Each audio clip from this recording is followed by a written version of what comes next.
C'est une première mondiale et ça se passe dans notre région, à Gien, dans le Loiret. La société Otis, en collaboration avec le CNRS d'Orléans, vient de mettre au point un ascenseur qui fonctionne à l'hydrogène. Il a été présenté ce matin. Flavien Texier et Grégoire Gréchois. La tour d'essai chez Otis. Ici, on teste jusqu'à une vingtaine d'ascenseurs en même temps.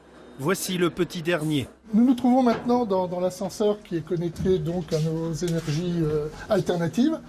Donc cet ascenseur est actuellement complètement connecté aux piles à combustible et nous allons faire un petit déplacement. Comme vous pouvez le constater, nous avons exactement le même type de fonctionnement que lorsque l'ascenseur est raccordé au réseau d'électricité. Un ascenseur qui fonctionne à l'hydrogène, une petite révolution pour le constructeur du Giennois et ses partenaires orléanais du CNRS. Ces derniers ont développé le système des piles à combustible, comme celle-ci.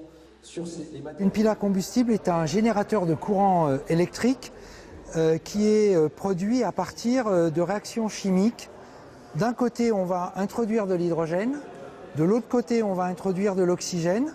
On va fabriquer de l'électricité qui va sortir par ce connecteur-là et en même temps, on va fabriquer de l'eau puisque l'hydrogène plus de l'oxygène, dans certaines conditions, peut donner de l'eau. Combien faut-il de piles comme celle-là pour faire marcher un ascenseur? Alors, il en faudrait beaucoup pour en faire comme celle-ci, mais celle qui fait fonctionner l'ascenseur est de ce type-là, elle fait 300 watts.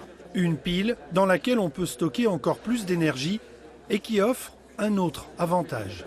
La pile à combustible va nous permettre de stocker de l'énergie qu'on pourra réutiliser pendant la nuit, par exemple, au moment où on n'a plus d'énergie solaire, ce qui nous permettra d'avoir un ascenseur complètement autonome, complètement déconnecté des sources d'alimentation électrique telles qu'on les connaît aujourd'hui. Pour l'instant, pas de calendrier quant à la commercialisation de l'ascenseur. Seule certitude, c'est une première mondiale, la fierté de l'entreprise du Giennois.